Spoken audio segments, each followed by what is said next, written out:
Saudara-saudari, marilah kita mendengarkan renungan dengan judul Menolak Yesus, yang berdasarkan pada Injil Matius bab 8 ayat 34.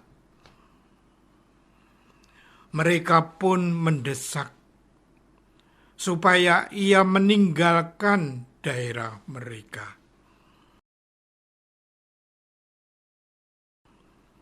Dalam nama Bapa dan Putra dan Roh Kudus. Amin.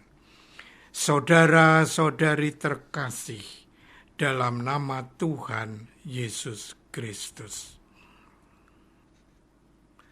Setibanya di seberang, yaitu di daerah orang Gadara, datanglah dari pekuburan 2 orang yang kerasukan setan menemui Yesus. Mereka sangat berbahaya, sehingga tidak seorang pun yang berani melalui jalan itu. Dan mereka itu pun berteriak, katanya, "Apa urusanmu dengan kami, hai anak Allah? Adakah engkau kemari untuk menyiksa kami sebelum waktunya?"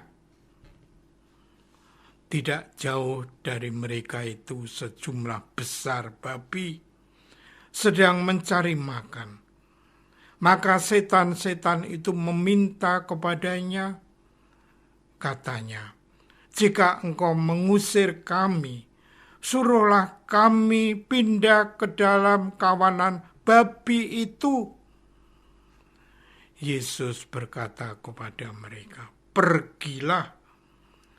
Lalu keluarlah mereka dan masuk ke dalam babi-babi itu.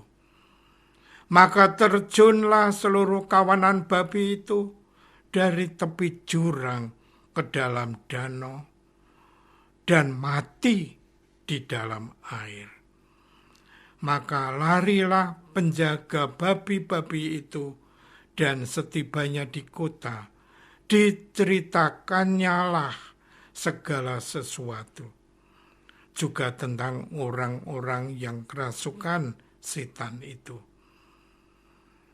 Maka keluarlah seluruh kota mendapatkan Yesus. Dan setelah mereka berjumpa dengan Yesus, mereka pun mendesak supaya ia pergi.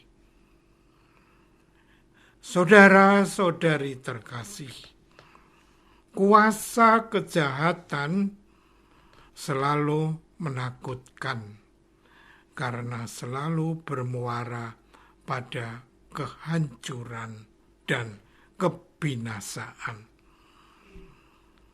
Kisah dari Injil Matius yang kita dengar hari ini mempertegas kebenaran itu. Orang yang kerasukan setan itu tinggalnya di daerah pekuburan. Orang yang kerasukan setan digambarkan sebagai pribadi yang berbahaya. Karena memang karya setan selalu membahayakan kehidupan dan berujung pada kematian. Maka terjunlah seluruh kawanan babi itu dari tepi jurang ke dalam danau dan mati di dalam air. Setan mau merasuki dunia manusia dengan bahaya kematian. Selanjutnya, kisah dari Injil Matius ini menampilkan sebuah kenyataan lain, bahwa Yesus datang memperkenalkan budaya kehidupan. Hal ini tentu menjadi sandungan bagi tersebar luasnya karya setan itu. Karena itu Yesus selalu menghalangi karya setan. Apa urusanmu dengan kami, hai anak Allah? Adakah engkau datang kemari untuk menyiksa kami sebelum waktunya? Saudara-saudari terkasih, menarik apa yang kemudian dibuat oleh warga kota setelah mendengar cerita tentang Yesus yang menyembuhkan 2 orang yang kerasukan setan di daerah Gadara. Mereka semua keluar mendapatkan Yesus dan mendesak ia agar segera meninggalkan daerah mereka. Bukankah semestinya mereka itu bersukacita karena kedatangan Yesus terbukti mengalahkan setan? Jangan-jangan yang kerasukan setan bukan hanya 2 orang itu, tetapi seluruh warga kota, sehingga mereka tidak mau berurusan dengan Yesus. Setan selalu berusaha menarik jiwa manusia agar tidak berurusan dengan Yesus melalui aneka cara cerdiknya. Mari kita melihat kehidupan kita sendiri. Mungkin saat ini hidup kita pun dirasuki setan. Apa sikap kita terhadap Yesus yang datang bagi kita? Apakah kita berseru kepadanya, Tuhan, bebaskanlah kami? Atau justru dengan lantang kita berteriak, Tuhan Yesus, apa urusanmu dengan kami? Pergilah dari hadapan kami. Tuhan Yesus, jangan biarkan setan menguasai hidup kami, tapi kuasailah hidup kami.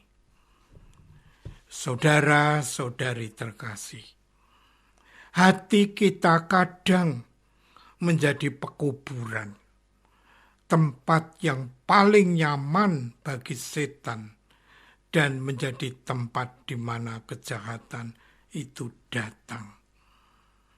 Dengan itu kita menjadi pribadi yang gemar melakukan hal-hal yang membahayakan bagi kehidupan.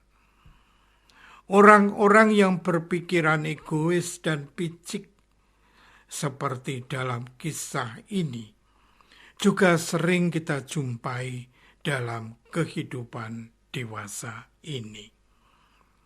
Mereka lebih suka mempertahankan rasa aman daripada memilih berkorban untuk membantu orang lain yang mengalami kuasa jahat.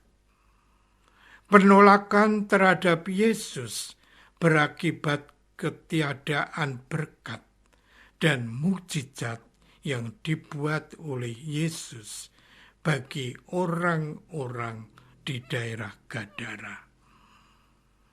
Atas penolakan itu, Yesus menghormati pilihan mereka, lalu meninggalkan daerah itu dan melanjutkan perjalanan ke Yerusalem.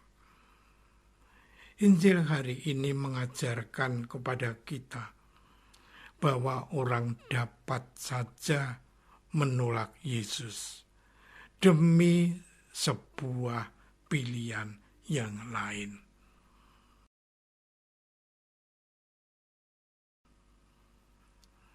Apakah kita lebih memilih Tuhan Yesus atau menolak dan mengusir Tuhan Yesus karena kita merasa terganggu.